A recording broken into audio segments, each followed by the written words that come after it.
दोस्तों, एक महिला अचानक से गायब हो जाती है। उस महिला को हर जगह ढूंढा गया, हर जगह खोजा गया, लेकिन वो महिला मिलती नहीं है। वो महिला गायब होती है, साथ में एक आदमी भी गायब हो जाता है।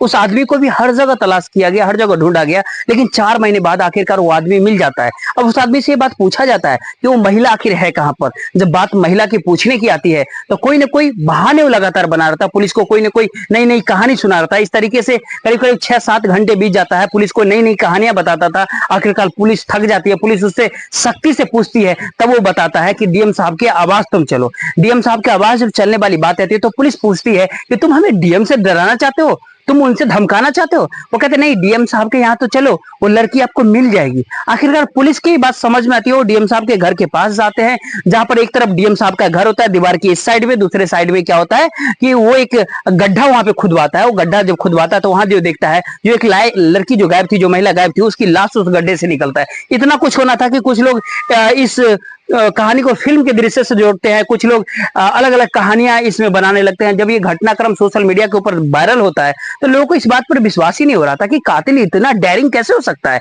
कि उसने कत्ल कर दिया और डीएम साहब के आवास के बिल्कुल दीवार के बगल में उस महिला की लाश को गड्ढे के अंदर दबा दिया था।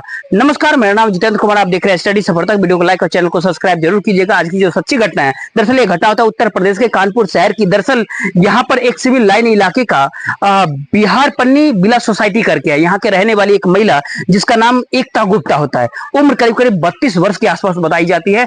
पिछले करीब करीब 2.5 वर्षों से वो महिला लगातार जिम जाती थी। सुबह उठती 6-6:15 बजे के आसपास, और शहर के जाने माने जिम, जो हाई प्रोफाइल जिम था, ग्रीन पार्क स्टेडियम के भीतर, वहां जाती थी। वहां जाने के बाद 1 घंटे वो जिम करती थी, वहां से निकली और अचानक से वो गायब हो जाती है। एक दिन वो घर पहुंचती नहीं है। घर पे उसके पति इंतजार कर रहे थे, राहुल गुप्ता करके होते हैं। राहुल गुप्ता परेशान हो जाते हैं, अपनी पत्नी से संपर्क करने की कोशिश कर रहे थे, पत्नी से संपर्क हो नहीं पाता। दरअसल 2 बच्चे होते हैं, उनकी देखभाल करनी थी। पत्नी यानी एकता गुप्ता के अलावा उनके राहुल गुप्ता के पास कोई था नहीं। मां मर चुकी है, पिता बीमार रहते हैं। आखिरकार 2 बच्चों की परवरिश कैसे हो, क्या होगा इन बच्चों का, इस चीज को लेकर के वो परेशान हो जाते हैं। अब इसके बाद वो सीधा पुलिस स्टेशन पहुंचते हैं। राहुल गुप्ता वहां जाके बताते हैं कि मेरी पत्नी का अपहरण कर लिया गया, आप अपहरण का मुकदमा दर्ज कर लीजिए। जैसे बात अपहरण की जाती है, तो बात आप पुलिस इस मामले को ज्यादा गंभीरता से नहीं लेती है। पुलिस कहती है कि तुम्हारी पत्नी किसी के साथ भाग गई होगी, पता करो उसका प्रेमी कौन है, कहाँ चली गई है, फोन नंबर वगैरह होगा। इस तरह की बातें जब पुलिस ने उसको राहुल गुप्ता से कटाक्ष करना शुरू कर दिया, तो राहुल गुप्ता बड़ा टेंशन में आ जाता है। अपहरण की तहरीर देता है। तहरीर देने के बाद कहता है आप किसी आधार पर मुकदमा दर्ज कर दीजिए। और जब जब बार बार अनुरोध कर रहा था पुलिस से, हालांकि पुलिस मुकदमा दर्ज कर लेती, लेकिन आगे की जो कार्रवाई पुलिस प्रशासन को करनी थी, पुलिस उस हिसाब से उस मामले की कार्रवाई नहीं करते।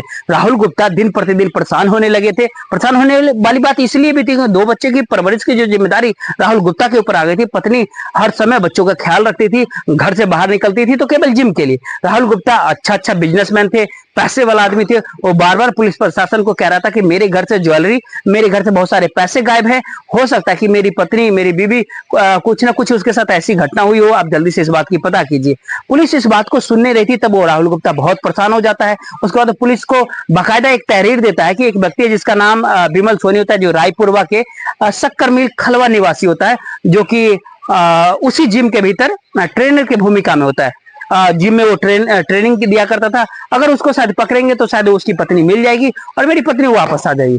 लेकिन पुलिस इस मामले को काफी गंभीरता से लेती है, और चाहे सीएम हो, चाहे भारत के पीएम हो, या पुलिस महकमे के बड़े बड़े अधिकारी हो, हर किसी को पत्र लिखता था, लेकिन पत्र को कोई जवाब नहीं मिलता राहुल गुप्ता को। तो आखिरकार उसको अपने एक रिश्तेदार याद आते हैं। एक रिश्तेदार महिला होती है, जो कि आईबी के भीतर, वो दिल्ली के भीतर एक ऑफिसर अधिकारी होते हैं। उनसे वो सिफारिश करती है, रिक्वेस्ट करता है कि दीदी अगर आप मदद कर सकते हो तो मदद कर दीजिए। बीवी गायब हो चुकी है, हर जगह उसको तलाश किया, ढूंढा, खोजा, लेकिन आखिरकार आईबी ऑफिसर जो महिला होती है, वो पुलिस से संपर्क करती है। पुलिस को बार बार वो पैरवी करने की कोशिश करती है, उससे बातचीत करती है, लेकिन पुलिस से शायद उस गंभीरता से उस मामले को ले ही नहीं रही थी। आखिरकार पुलिस ने एक टीम गठित करती है, और चाहे ग्वालियर पुलिस हो, आगरा पुलिस हो, या फिर के पंजाब हो, इस तरह से अलग अलग शहर के भीतर पुलिस की टीम बनाई जाती थी। टीम वहां भेज दिया जाया करती थी। कब इस महीने का धीरे धीरे करके 4 महीने बीत जाता है, ये बात पता ही नहीं चलता है। पुलिस ने कुछ ऐसे लोगों को, ऐसे मुखबिरों को, जिसको ऐसे सोर्स डेवलप किए थे पुलिस प्रशासन, जिसको कहा था रायपुरवा के शक्कर मिल के जो खलवा का रहने वाला जो विमल सोलंकी है, जो कि जिम का ट्रेनर था, दरअसल वो कहीं दिखाई दे तो उसके बारे में जरूर कुछ ना कुछ खबर देना। 26 अक्टूबर 2024 को एक सूचना मिलती है कि वो अपने परिवार से मिलने के लिए आ रहा है। बिमल सोनी अभी 2 दिन पहले ही, अगर आप पुलिस सही वक्त पे पहुंच जाएगी तो शायद बिमल सोनी पकड़ा जाएगा। पुलिस करीब करीब 4 महीने से 24 जून 2024 को वो महिला गायब होती है और बिमल सोनी गायब होता है। उसके बारे में कुछ पता नहीं चलता, फोन नंबर वगैरह पकड़ता नहीं। आखिरकार 26 अक्टूबर 2024 को, आज से महज 3-4 दिन पहले, 4 महीने के बाद उस व्यक्ति के बारे में थोड़ा सा भनक लगती है। जैसे वो अपने परिवार से मिलने आता, पुलिस उसको धर दबोचती है। पुलिस को दबोचने के बाद पुलिस उससे पूछताछ करती है कि एकता गुप्ता करीब करीब 32 वर्ष उम्र होती है और तुम्हारे साथी जिम के भीतर आती है, जिम के भीतर ट्रेनिंग लेती है। दरअसल उस महिला के बारे में कुछ जानकारी इकट्ठा करनी है। जैसे बात आती है तो वो एक ही बात कहता है कि साहब जैसे ही मेरा नाम आता है, एफआईआर दर्ज कर दी जाती है, तो मुझे इस बात को डर लगता है, इसीलिए मैं जिम छोड़ करके भाग गया था। मुझे लगा कि ऐसा ना हो कि सारा का सारा इल्जाम मेरे ऊपर ही आ जाए। वो भाग जाता है, इसलिए उसका कोई दोष नहीं, यानी मेरा कोई दोष नहीं। वो परिवार को लेकर के बहुत ज्यादा परेशान है। पुलिस फिर सख्ती से पूछताछ करता है तो गंगा नदी के किनारे जाता है। वहां ले जाकर के कहता है कि हमने हत्या की और लाश को बहा दिया।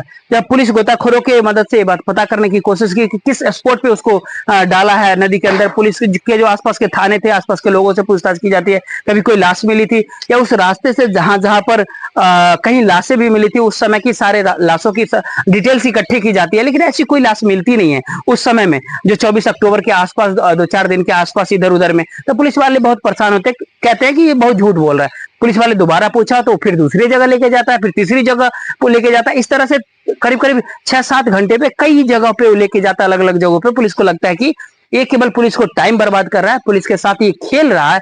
पुलिस उससे अपने तरीके से सख्ती दबाव से पूछताछ करती है तो जिम ट्रेनर टूट जाता है, घबरा जाता है और वो ज्यादा देर पुलिस तक टिक नहीं पाता। अब कहता है कि डीएम साहब के दफ्तर की तरफ ले जाता है, दफ्तर नहीं आवास की तरफ। जब आवास की बात आती है तो पुलिस डांटता फटकारता, क्या तुम मुझे डीएम साहब से शिकायत करोगे? कहा शिकायत नहीं करूंगा। दरअसल ये जो व्यक्ति है जिसका नाम बिमल सोनी करके होता है, बिमल सोनी, वैसे काम करता था, ट्रेनिंग देता था जिम में। और ये जो है ऑफिसर के आवास जो बने हैं, जज का कंपाउंड है, डीएम साहब का आवास है, या और भी सिटी मजिस्ट्रेट या बड़े बड़े अधिकारी रहते हैं, वहां पर एक क्लब बना होता था। वो क्लब के भीतर अक्सर ऑफिसरों को ट्रेनिंग देता था कि आप कैसे फिट रह सकते हैं, इसीलिए उसका वहां पर आना जाना होता था। बताया जाता है करीब करीब 10 साल से जो अधिकारी के जो आवास थे वहां पर, उस जगह पे, क्लब के आसपास बिमल सोनी का आना जाना था। इसीलिए उन लोगों को लगता है, पुलिस वालों को लगता है कि अधिकारी के पास उठता बैठता है, इस तरीके से वो सिफारिश करने वाला बात करता है। लेकिन पुलिस से जब बार बार कह रहा था कि आप चलिए तो सही, चलिए तो सही, जब वो जाते हैं तो डीएम साहब के बिल्कुल आवास के पास पहुंच जाते हैं। डीएम साहब के आवास जो होता है उसका एक दीवार होता है, एक तरफ तो डीएम साहब का घर होता है, वहीं दूसरी तरफ कुछ ऐसे जंगल झाड़ियां वगैरह होता है, उस साइड में वो लेके जाता है। कहता है कि यहाँ पर एक गड्ढा है, इस गड्ढे को आप खोदिए। जब वो गड्ढा खोदने वाली बात आती है तो फिर पुलिस भी, मीडिया भी, सभी लोग वहां पर जमघट लग जाता है। 26 अक्टूबर 2024 रात करीब 8 बजे इस गड्ढे की खुदाई की जाती है। 2-2.5 घंटे तक गड्ढे की खुदाई होती है। 5-7 फुट के गड्ढा होता है, तो वहां पे लोअर टी शर्ट वगैरह उस गड्ढे से मिलता है। फिर कंकाल के कुछ हिस्से मिलने लगते हैं, तो फिर पता चलता है कि यहाँ पर सचमुच कोई ना कोई एक डेड बॉडी दबी हुई है, एक लाश दबी हुई है। 4 महीने पुरानी वो लाश थी। जब उससे पूछा जाता है कि ये सब कब, कैसे, क्यों, कैसे हुआ, तो उसके बारे में जब पूछने पे बताया जाता है कि 24 अक्टूबर 2024 के सुबह 6 बजे के आसपास जो एकता गुप्ता जो होती है, राहुल गुप्ता की पत्नी, वो ट्रेनिंग के लिए आती है जिम के भीतर। वो मौके पर मौजूद होते हैं ट्रेनर, दोनों के आपस में बातचीत होती है, कम्युनिकेशन होता है। जब लगातार बातचीत करने की जिद कर रही थी तो वो कहता है कि आगे कार खड़े, तुम कार के पास पहुंचो, मैं आ रहा हूँ। कार के पास वहां पहुंचते हैं, दोनों एक दूसरे से बातचीत करना शुरू करते हैं। बातचीत के दौरान उनका कहानी सुनी इस बात पे हो जाती है। महिला कहती है कि क्या तुम शादी कर रहे हो? तुम्हारा तिलक हो रहा है? तुम कैसे इंसान हो, कैसे व्यक्ति हो कि कितनी महिला से बातचीत करते हो? तुमने मुझसे भी बातचीत कर रहे थे। इस तरह से बात आती है। इसी बात पे जब दोनों में बातें जब ज्यादा बढ़ जाती है, कहासुनी होने लगती है, तो बिमल सोनी को जिम ट्रेनर जो होता है उसको काफी गुस्सा आ जाता है और काफी जोर से घूसा मार देता है एकता गुप्ता को। गुस्सा महिला बेहोश होकर गिर जाती है गाड़ी के भीतर। जब गाड़ी के अंदर जब गिर जाती है तो पता चलता है कि एकता गुप्ता को जब उठाने की कोशिश कर रहा था, बातचीत करने की कोशिश कर रहा था, तो उसके नाक से खून आ रहा था और पता चलता है कि वो एक ही घूसे में वो महिला एकता गुप्ता मर चुकी है। जैसे वो महिला मर चुकी है तो वो समझ ही नहीं पाया कि आखिरकार करे तो क्या करे, क्योंकि जो ऑफिसर क्लब होता है, डीएम कंपाउंड जो होता है, वो उसको अक्सर वहां पर आना जाना था, अधिकारियों से मेल जोल भी थे, क्योंकि उसको ट्रेनिंग दिया करता था। वो सीधा उस लाश को वहीं लेकर के जाता और ले जाने के बाद वो सोचता है कि अब इस लाश के साथ करूं तो क्या करूं। वहीं डीएम साहब के आवास के बराबर में जो दीवार होता है, दीवार से सटी हुई जो खाली प्लॉट होती है जहां पर कुछ जंगल झाड़ियां सी उगी हुई थी, वहां पर एक गड्ढा बनाता है। उस गड्ढा बनाने के बाद 5-7 फुट गहरे गड्ढे के भीतर एकता गुप्ता को लाश को दबा देता है। यहाँ से वो दूर चले जाता है। शायद उसने अपने जान देने की भी कोशिश की थी, लेकिन वापस वो लौट करके आता है। आने के बाद फिर से उस गड्ढे को जो उसके ऊपर मिट्टी वगैरह डालता है और डालने के बाद जो यहाँ से करीब करीब वो महोबा की तरह बढ़ता है, लेकिन महोबा जाने से पहले जिस कार के अंदर हो गया था उस कार को अपने बहन के घर पे छोड़ देता है, और बहन के घर छोड़ने के बाद अपने ही भांजे से वो कहता है कि घंटा घर पे मिलो, मुझे कुछ कपड़े वगैरह चाहिए। तब उसका भांजा घंटा घर से कपड़े लेकर के पहुंचता, उन कपड़ों को या फिर कहे जो कुछ भी सामान था उन सामान को लेकर के महोबा से पंचायत पंजाब से अलग अलग शहर के अंदर वो धीरे धीरे जा रहा था, लेकिन वो मोबाइल फोन बंद करके रखा था, जिस वजह से पुलिस उसको ढूंढने की कोशिश तो कर रही थी, लेकिन पुलिस उसको ढूंढ ही नहीं पा रही थी। पुलिस को जब ये व्यक्ति मिलता नहीं है तो इसके घर पे संपर्क किया जाता है, इसके बहन के यहाँ संपर्क किया जाता है। तो जिस कार के भीतर ये आखिरी बार देखा गया था उस कार के भीतर पुलिस जब जांच पड़ताल कर रही थी तो टूटा हुआ एक क्लचर मिलता है, टॉवल मिलती है, कुछ और चीजें मिलती है। तो पुलिस को आखिरकार शक तो पहले ही हो चुका था कि कहीं ना कहीं कुछ ना कुछ तो है, लेकिन उस हिसाब से उस मामले को गंभीरता से नहीं ले रहे थे। लेकिन जो महिला के पति राहुल गुप्ता होता है उसको पहले ही शक हो गया था कि कहीं ना कहीं कुछ ना कुछ उसके पत्नी के साथ हुआ, और बार बार पुलिस के ऊपर दबाव बना रहा था कि सामान मिल चुका, उसके पत्नी के साथ कुछ हादसा हो चुका है। जैसे ही लाश मिल जाती है पुलिस उसको पोस्टमार्टम के लिए भेजती है, डीएनए सैंपल लेते हैं और ये पता करने की कोशिश की जाती है कि सचमुच ये लाश एकता गुप्ता की है या किसी और की है। पुलिस इस मामले में कुछ और सबूत जो है फोरेंसिक लैब हो या फिर डीएनए टेस्ट हो, इस सब के मामले से कुछ इकट्ठा करने की कोशिश कर रही है, एविडेंस को। पोस्टमार्टम होगा उसके बाद ये पता करने की कोशिश की जा रही है कि हत्या की वजह यही है, कोई और वजह है। जिस तरीके से डीएम साहब जिला अधिकारी के कंपाउंड के बगल में लाश का मिलना ये पूरे देश को हिला के रख देता है। एक दृश्यम सिनेमा आया था, उस फर्स्ट और सेकंड दृश्यम, उस सिनेमा में कई मीडिया वाले बताते हैं कि विपुल सोनी ने इस लाश को दबाने के लिए करीब करीब 18 बार इस फिल्म को देखा, 18 बार देखा या 22 बार देखा या 25 बार या 40 बार देखा, इस तरह के दावा किया जाता है। उसने फिल्म देखा और फिल्म देखने के बाद इस घटनाक्रम का अंजाम दे दिया। इस बात में कितनी सच्चाई कितनी नहीं है, लेकिन इस तरीके से ये शायद कहीं ना कहीं संभवतः पूरे देश के, भारत देश के इतिहास में पहली ऐसी घटना होगी जो जिले के सबसे बड़े जिला अधिकारी के आवास के ठीक बगल में लाश गाड़ दी गई हो, पड़ी हो, किसी को इस बात का कानो कान खबर ना हो। मीडिया चीख चिल्ला करके कहता है कि ये अकेला नहीं हो सकता है, जरूर इसके अंदर कोई ना कोई शामिल हो सकता है। पुलिस को इस पर जांच करनी चाहिए, मामला फास्ट ट्रैक कोर्ट के अंदर चलाने की बात हो रही है और जितनी जल्दी हो सके इस आरोपी को सजा बड़ी से बड़ी दिलाने की कोशिश की जाएगी। परिवार इस घटना को लेकर के काफी सदमे में, उसको यकीन ही नहीं हो रहा राहुल गुप्ता को इसकी पत्नी के साथ ऐसा कुछ हो चुका है। हालांकि पुलिस प्रशासन इस मामले को प्रेम प्रसंग की तरफ देख रही है, क्योंकि आरोपी ने जो बयान दिया है उस हिसाब से पुलिस ने आगे के बारे में बता दिया। दोस्तों, इस पूरे घटनाक्रम के बारे में सुनाने का उद्देश्य आपको परेशान करना नहीं था, ना ही आपके दिल दुखाना था, बल्कि आपको जागरूक करना था, आपको सचेत करना था। आप जहां भी रहे सुरक्षित रहे, अपने परिवार वालों का ख्याल रखें। बहुत बहुत धन्यवाद। इस वीडियो को ज्यादा दूर तक शेयर कर दीजिए, वीडियो को लाइक कर लीजिएगा, चैनल को सब्सक्राइब कर दीजिएगा। जय हिंद, जय भारत।